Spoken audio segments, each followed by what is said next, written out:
bisa digoyang.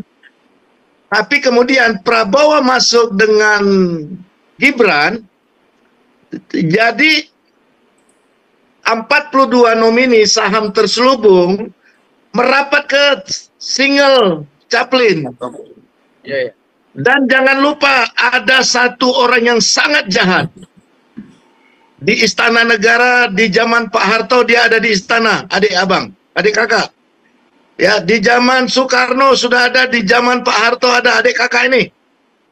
Di zaman Habibie dia di dalam. Di zaman ini orang ini juga nih, tenglang makan tenglang nih. Ya, sorry ya Pak Paul ya. harus kita kasih tahu ini ya.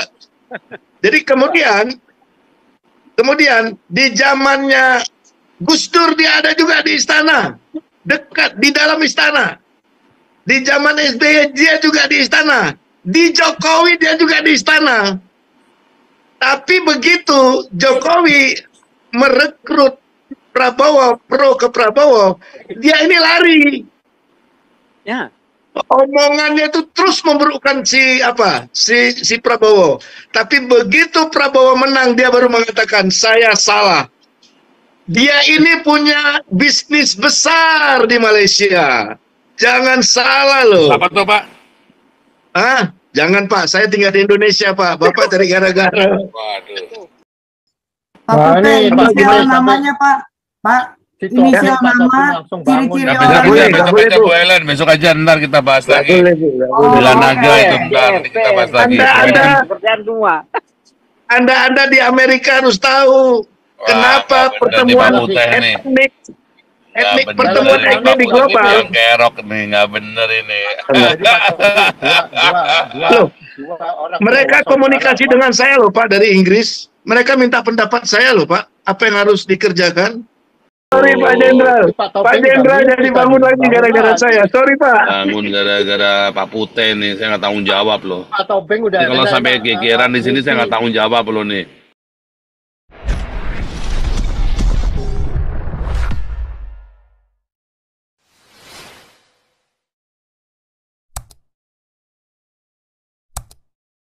Malam, shalom semua. Kemarin saya berapa hari yang lalu, cuman sayang saya lupa save itu linknya tuh di YouTube. Itu dari yang ya biasanya dia wartawan, dia biasa kasih mewartakan situasi di Israel gitu lagi keadaan perang ini. Dia ada sebut-sebut itu mungkin ya operatifnya Hamas itu. Salah satu negara yang disebut operatif Hamas itu lari keluar dari Palestina, Gaza, itu di Indonesia loh. Itu dia ada menyebut itu, cuman sayang link videonya saya lupa, saya save. Saya lagi nyari-nyari lagi gitu. Jadi mungkin karena ada operatifnya itu loh. Itu ada pergerakan, jadi di Indonesia mungkin ada pergerakan, kalau itu benar ya. Jadi mungkin udah ada tekanan-tekanan di dalam. Di kita di Indonesia sendiri udah ada tekanan-tekanan itu. Mungkin ya, jadi sehingga Ade Armando tuh jadi seperti begitu bersikapnya. Mungkin dia sendiri juga dalam tekanan gitu. Ya kira-kira sih begitu yang dari beberapa hari yang lalu ya videonya begitu, ngomongnya begitu. Jadi dia ngomongnya setelah ini selesai, jadi kan Rafah, Gaza selesai di Hizbullah, lalu ngejar operatif sampai ke Indonesia, gitu. Yang saya dengar. Itu kita nggak tahu apa yang terjadi. Tapi kalau secara umumnya memang orang-orang humanis, orang-orang progresif ini kan memang naif, memang tolol. Kalau udah cerita begini ini kayak orang goblok gitu loh. Jadi mungkin nggak ada tekanan, tapi ada tekanan buat apa coba? Atau kalau dia PSI itu sih mau nyalek kalah begitu? Ya mungkin juga ya, nggak tahu lah. Nggak jauh nggak seitulah. Yang paling mungkin kalau menurut saya analisa saya karena naif itu orang-orang humanis, orang-orang ini kan naif, orang progresif itu kan naif. Ya kebanyakan pada pakai kata markuda. Ya, itu yang lebih masuk akal buat saya, naif. Gitu ya. Ya kalau itu Karena orang-orang di sini pun sama, orang-orang bule ini yang humanis ini naif. Udah diperkosa baru mereka, aduh, udah disembelih tuh, aduh itu kan hanya oknum, itu masih bisa bilang begitu loh. repot ya. Iya, padahal kasusnya udah hampir tiap bulan kan, waktu itu udah 3 orang yang disembelih kan, itu kan hanya oknum. Ya begitulah ya namanya manusia itu yang kadang gimana ya, akalnya kayak nggak jalan gitu, kayak dia punya apa, kayak udah mati rasa gitu, susah. Tapi ini yang apa, saya lagi pikir ya, kemarin yang PBB itu mendukung Palestina, itu negara masuk ke PBB. Saya lagi pikir kalau Palestina itu sekarang resmi jadi negara, kan pertanyaan pertama itu perangnya ini bagaimana? Perangnya ini berhenti atau masih terus berlanjut? Jadi perangnya berlanjut, negara mau bangun aja gitu. Kalau itu seperti kayak begitu, sebenarnya mau bilang ada keuntungan loh untuk Israel. Berarti Israel dia nggak perlu lagi tuh kalau mau menyerang kiri, menyerang kanan, dia nggak perlu nyebarin peringatan, nyebarin brosur, buklet, apa semua segala macam, memperingatin rakyat untuk keluar gitu, untuk mengamankan diri. Kalau udah negara dengan negara, udah beda, langsung hajar aja, nggak peduli. Sama seperti waktu Amerika nyerang Irak kan juga begitu, langsung aja, mana ngelihat ini warga sipil atau bukan, sikat aja langsung dibombardir, nggak karuan semua. Dia makin kuat Pak Sobah. Kalau dia jadi negara tuh dia makin kuat. Karena apa, kan dia ada PBB kan udah dapat dana apa segala. Ini aja banyak mereka dapat dari negara-negara Arab dan negara Islam gitu loh. Apalagi dia jadi negara dan Israel nggak bisa masuk ke dalamnya. Lebih kuat lagi juga. Gitu loh. Lebih malah lebih menyerang Israel lebih parah lagi pasti. Saya yakin itu. Itu betul, memang kenyataannya itu bisa begitu, dia akan jadi lebih kuat, betul. Tapi kan ini kan apa, istilahnya kalau kayak begitu ya jadi kayak cepet-cepetan gitu loh. Kalau sampai terjadi kayak begitu itu cepet-cepetan. Tapi intinya perangnya itu jadi berbeda, sama sekali berbeda. Jadi apa, dari pihak Israelnya, dia nyerangnya dia nggak perlu pakai takut, nggak perlu pakai mikir-mikir nanti begini, pakai istilahnya ya kalau kita bilang pakai sopan-sopan lah, nggak perlu. Ini udah jadi negara dengan negara berperang. Kalau udah negara dengan negara berperang, berarti selama rakyat negara A dengan negara B berperang, selama rakyat B itu ada di wilayah negara B, ya disikat semua, kan begitu. Itu perbedaannya hanya di situ. Tapi memang masalahnya ya itu, dukungan jadi ke Palestinanya jadi gede sekali, besar sekali. Memang masalah di sana. Tapi kalau secara ininya mungkin masih bisa lebih cepat. Jadi Israel itu bisa hajarnya itu lebih cepat. Misal nih langsung diratain aja satu Gaza itu, dibom aja semua diratain. Semisal kita bicara kita nggak bicara apa, etis nggak etis apa segala macam, kita bicara perang. Kalau perang itu bunuh atau dibunuh kan begitu, kita bicara seperti begitu. Tapi yang tadi katakan tadi itu perlu dipelajari lagi itu. Kenapa si pendek Charlie ini ke Malaysia untuk nemuin Hamas sama nemuin apa namanya itu yang Afghanistan ini, Taliban, kok ketemunya di Malaysia? Karena Pandi itu di Malaysia itu Hamas itu udah bikin kantornya, kalau saya dengar. Kenapa nggak di Indonesia? Kemungkinan sama si Jokowi nggak dikasih izin masuk juga ada kemungkinan, ya kan? Nah, nggak gitu Pak. Ada hal lain yang teman-teman mau tahu Pak. Yang nggak gitu Pak. Saya mau kasih tahu begini rinci awal ya. Ini tolong didengar baik-baik ya. Ini penting sekali. Propaganda ini adalah begitu Freeport Ya, Indonesia memiliki 51% yang sebelumnya 9%. Ada 42% saham nomini dipegang oleh oknum-oknum sejak Orde Baru berafiliasi dengan Trio Chaplin. Oh, oke. Ya, Trio Chaplin. Ya. Begitu Trio Chaplin, ya, benar. 2014 tidak bisa digoyang. Jokowi 2019 tidak bisa digoyang. Tapi kemudian Prabowo masuk dengan Gibran, jadi 42 nomini saham terselubung merapat ke single Chaplin. Dan jangan lupa ada satu orang yang sangat jahat. Di Istana Negara di zaman Pak Harto dia ada di istana, adik abang, adik kakak.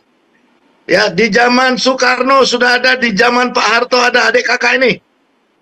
Di zaman Habibie dia di dalam. Di zaman ini orang ini juga nih, tenglang makan tenglang nih. Ya, sorry ya Pak Paul ya. harus kita kasih tahu ini ya. Jadi kemudian di zamannya Gus Dur dia ada juga di istana, dekat di dalam istana. Di zaman SBY dia juga di istana. Di Jokowi dia juga di istana. Tapi begitu Jokowi merekrut Prabowo, pro ke Prabowo, dia ini lari. Ya. Omongannya itu terus memburukkan si Prabowo. Tapi begitu Prabowo menang, dia baru mengatakan saya salah. Dia ini punya bisnis besar di Malaysia. Jangan salah loh. Apa tuh Pak? Jangan Pak, saya tinggal di Indonesia Pak. Bapak cari gara-gara. Waduh. Enggak, kalau gitu Pak Putih. Pak Putih. Ini luput dari radar ini. Nggak benar Itu ini. Pak Putih di Cari tahu ya ntar ya. Wah, Usaha keluarga ini, adik kakak ini besar di Malaysia. Pak Paul tahu itu, cuma diam aja Pak Paul. Enggak. Pak Putih, saya aja yang jadi orang jahat. Kamu chat ke saya, nanti saya yang nyebutin. Gimana Pak? Pak, tapi kan saya udah ngomong, saya open cam loh Pak. Nama. Saya cari tahu ntar. Wah, ini luput dari radar ini, nggak bener ini. Pak Putih ini bikin orang curious nih. Nanti besok ini kita cari tahu, besok kita ngomongin nanti. Kita cari tahu deh. Dan jangan lupa, Anda di Amerika seharusnya cepat tahu. Terafiliasinya Gerakan Aceh Merdeka dengan Papua Merdeka masuk dalam pertemuan etnik global yang beberapa minggu yang lalu ditutup.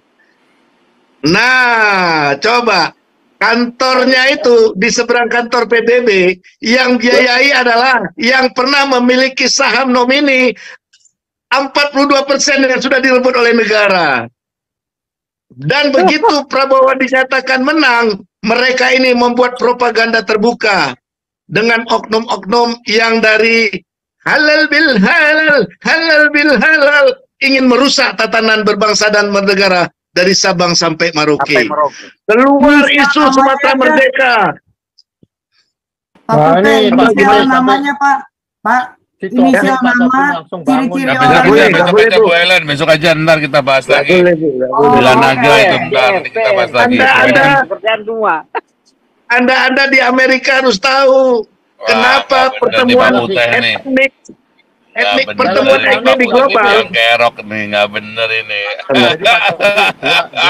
Loh, mereka komunikasi dengan saya loh Pak dari Inggris. Mereka minta pendapat saya loh Pak, apa yang harus dikerjakan. Kan tahu, saya hanya bilang yang di Inggris keluarga besar Dodi Al-Fayed, itu aja deh. Penguasa tambang di wilayah utara Inggris yang sudah membuat di sana Wahabi. Nah, connect. So dekat nih, udah bengkok, so dekat nih. Wah, Pak Putih bikin saya panas nih. Dodi Al-Fayed kan udah mati, Pak. Dan bapaknya masih dendam itu, Pak. Aduh. Dia gini lagi, hati-hati ya, negara ini mengeluarkan 1 tahun $200.000 melalui departemen terkait membangun masjid di California. Kalian orang Amerika masa nggak tahu? Siapa imam masjidnya? Imam masjidnya itu kan yang Masa yang teriak-teriak mau nangkap saya itu kan. Masjid Itu kan di New New York, York, California, Pak. New York, Pak. Kalau itu saya berani ngomong. Kalau itu saya berani ngomong, bahasa lama lah. Itu saya berani ngomong. Tok itu tetangganya si Teddy itu. Orang geblek Enggak. tuh. Enggak, kalau menteri BUMN kan pendatang baru, Pak. Itu kan udah program lama, Pak.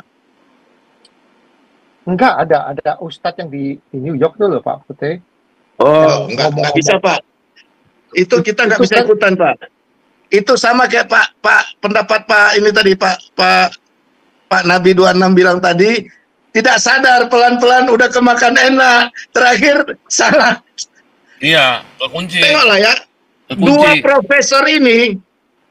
profesor ini nggak bisa ngomong begitu terbukti. Kayak orang bego ini. Gua ditelan nggak bisa. Nggak nolak nggak loh Pak ditelan, Putih. Makanya udah masuk kalian tuh ya, dulu. mereka tidak melawan. Yang satu cuma ya udah pasrah begitu, yang satunya udah nerima aja.